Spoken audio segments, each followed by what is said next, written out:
দর্শক, কোটা সংস্কার আন্দোলনকে কেন্দ্র করে নতুন নতুন আপডেট আপনাদের সামনে নিয়ে হাজির হচ্ছি। তেমন একটি গুরুত্বপূর্ণ আপডেট খবর কিন্তু আমাদের সামনে এসে হাজির হয়েছে।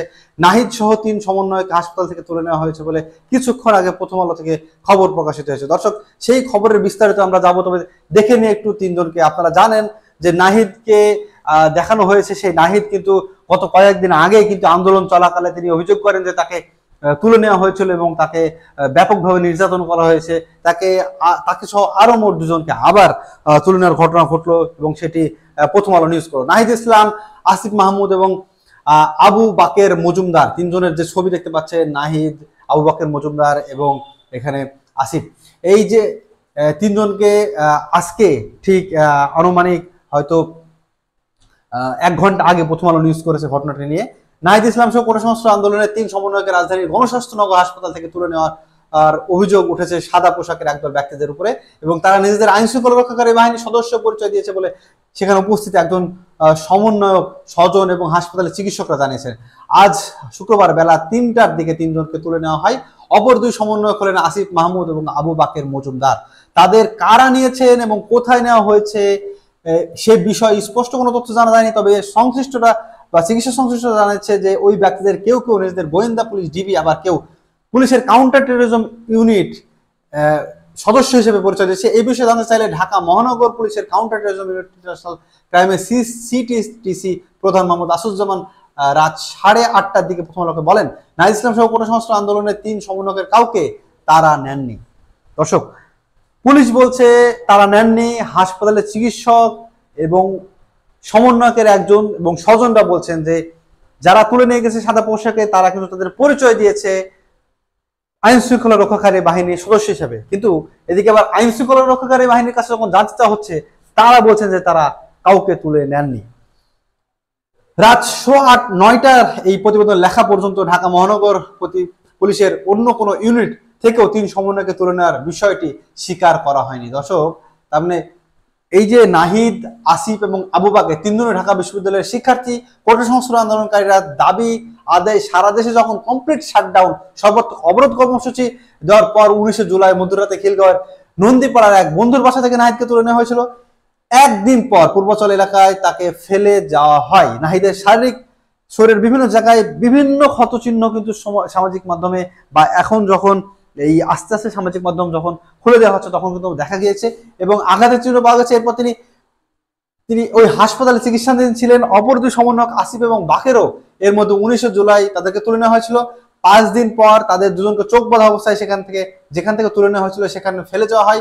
এরপর থেকে আসিফ ওই হাসপাতালে চিকিৎসাধীন ছিলেন, তার সঙ্গে থাকছিলেন বাকের। তার মানে আসিফ এবং আপনারা জানেন নাহিদকে 2 জনকে তুলে নেওয়া হয়, কিন্তু বাকের তাদের সঙ্গে ছিলেন এই হাসপাতালে সঙ্গ দেওয়ার জন্য, হয়তো বা তাদের চিকিৎসার খোঁজ খবর রাখার জন্য। এবং আমরা আরেকটু বিস্তারিত জানি ঘটনাটি কি হয়েছে। এই 3 জনকে জোর করে তুলে নেওয়ার খবর পেয়ে বিকাল 5:30টার দিকে গণস্বাস্থ্য নগর হাসপাতালে গিয়ে জানা যায় নাহিদ হাসপাতালের 7ম তলার 703 নম্বর কক্ষের আর আসিফ 3য় তলার 311 নম্বর কক্ষে ভর্তি ছিলেন। নাহিদের সঙ্গে তার স্ত্রী আর আসিফের সঙ্গে বাকের ছিলেন।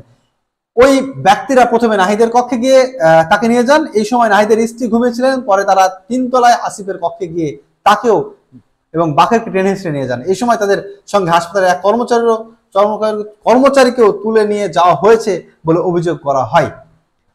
নাহিদকে তুলে নেওয়ার বিষয়টি জানতে পেরে তার স্ত্রী অসুস্থ হয়ে পড়েছেন। তিনি এখন ওই হাসপাতালে চিকিৎসাধীন। তার সঙ্গে আছেন ফাতিমা তাসনিম নামের এক নারী।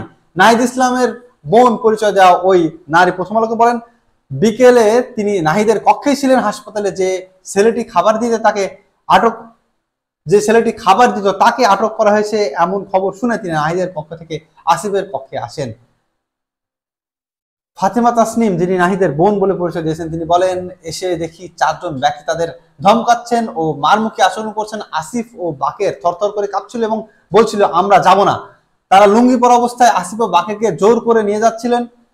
আসিফ ও বাকের অনুরোধ করলে প্যান্ট পরার সুযোগ দেওয়া হয়। এই সময় ওই ব্যক্তিরা আরো বলেন, আপনাকে চেনা চেনা লাগছে, আপনি আন্দোলনকারী না? পরিচয় দিলে তাদের একজন বলেন, আমরা ব্যাপারটা দেখছি। এরপর আসিফ ও বাকের কে নিয়ে যাওয়ার জন্য টানাহেঁচড়া শুরু করলে আমি হাসপাতালের নার্সরা তাদের বলি রোগীদের ডিসচার্জ করা হয়নি। এখন ওই ব্যক্তিরা নার্সদের ইনচার্জকে বলেন, আপনারা চেনেন কাউন্টার টেরোরিজম সম্পর্কে আপনাদের ধারণা আছে?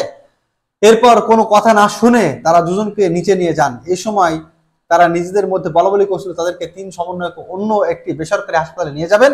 আসিফ ও বাকেরকে আসিফ ও বাকেরের মুঠোফোনেও নিয়ে যাওয়া হয়েছে।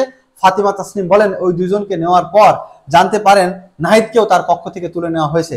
নাহিদের সঙ্গে থাকা 2টি মুঠোফোন ও তার স্ত্রীর মুঠোফোন ওই ব্যক্তিরা নিয়ে গেছেন। ঘটনার বিষয়টি আসিফ মাহমুদের চিকিৎসার সঙ্গে যুক্ত একজন চিকিৎসক না প্রকাশ করার শর্তে প্রথম আলোকে বলেন, আজ সকাল 7টার দিকে হাসপাতালে এসে আসিফ মাহমুদের কক্ষের সামনে গিয়ে অপরিচিত 3 জন মানুষকে দেখতে পান। বেলা বাড়ার সঙ্গে সঙ্গে মানুষের বাড়ি থেকে ওই ব্যক্তিদের কেউ তার পরিচয় জানতে পারেনি। দর্শক, বিষয়টা ঘটছে সেটা হচ্ছে যে অপরিচিত মানুষজন কিন্তু ভিড় করছিল হাসপাতালের সামনে, সেটা চিকিৎসক বলেছেন, এবং তাদের ভিড় বাড়ছিল অপরিচিত মানুষজনের। ঠিক 3:30টার পরে কিন্তু একটি ঝামেলা তৈরি হয় হাসপাতালে, সেটাও কিন্তু তার পরিবার পরিজন বলছেন, এবং টেনে হিসেবে এক পর্যায়ে জোর করে তাদেরকে নিয়ে যাওয়া হয়। বেলা 3:30টার দিকে ডিবিও কাউন্টার টেরোরিজম ইউনিটের কয়েকজন এসে আসিফকে তাদের সঙ্গে যেতে বলেন। জানিয়ে ওই চিকিৎসক বলেন, আমাকেও তারা সরে যেতে বলেন, কিন্তু রোগীর প্রতি দায়িত্বের জায়গা থেকে সরেনি। তারা রোগী কোন হাসপাতালে নেওয়ার কথা বলছিলেন, আমি তাদের বলি ডিসচার্জ না করে কোন রোগী আমরা ছাড়তে পারি না। আসিফের শারীরিক অবস্থা এতই খারাপ ছিল যে তিনি ডিসচার্জের উপযোগী ছিলেন না। তার শরীরে কোনো আঘাতের চিহ্ন না থাকলেও কিছু একটা ইনজেক্ট করা হয়েছিল, তিনি হাসপাতাল থেকে যেতে চাননি, আমরাও ছাড়তে চাইনি, কিন্তু তাদের চাপাচাপির কারণে বাধ্য হয়ে তাকে ডিসচার্জ অন রিস্ক বন্ড করতে হয়। চিকিৎসার দায়িত্বে থাকা হাসপাতালের একজন শিক্ষানবিশ চিকিৎসক প্রথম আলোকে বলেন, স্বাস্থ্যকর্মীরা আমাকে জানান যে কাউন্টার টেরোরিজম কর্মকর্তারা এসে রোগী আসিফ মাহমুদকে নিয়ে যেতে তারা এসেছে, রোগী যেতে চাইছিল না, আমরা ছাড়তে চাইনি, তাদের জোর করেই নিয়ে যাওয়া হয়। দর্শক, এই যে ঘটনা, তার মানে ঘটনার প্রবাহ কোন দিকে গড়াচ্ছে সেটি কিন্তু আসলে বলা যাচ্ছে না এই মুহূর্তে। আপনারা জানেন যে এই 3জনের ভেতরে 2জনকে কিন্তু এর আগেও তুলে নিয়ে যাওয়া হয় আইন শৃঙ্খলা রক্ষাকারী বাহিনীর পরিচয় দিয়ে, তাদেরকে পরবর্তীতে ফেরত দেওয়া হয় বা তাদেরকে ফেলে যাওয়া হয়, এবং কারা নিয়েছে কোথায় নিয়েছে তারা কিন্তু বলতে পারেনি। তারা যখন চিকিৎসাধীন অবস্থায় ছিল, চিকিৎসাধীন অবস্থায়ও কিন্তু তাদেরকে আবার তুলে নিয়ে যাওয়ার ঘটনা ঘটলো। তো দর্শক, এখন কোটা আন্দোলনের যারা সমন্বয়ক তারা এক ধরনের নিরাপত্তাহীনতায় ভুগছেন। তারা তাদের আন্দোলনের যে 9 দফা সেখানে কিন্তু তারা বলেছিলেন, এখন দেখা যাচ্ছে সত্যিই কিন্তু তারা নিরাপত্তাহীনতা, এবং তাদেরকে তুলে নিয়ে যাওয়া হচ্ছে। এখন দেখা যাচ্ছে ঘটনা কোথায় যেয়ে গড়ায়। দর্শক, আমাদের সঙ্গেই থাকুন।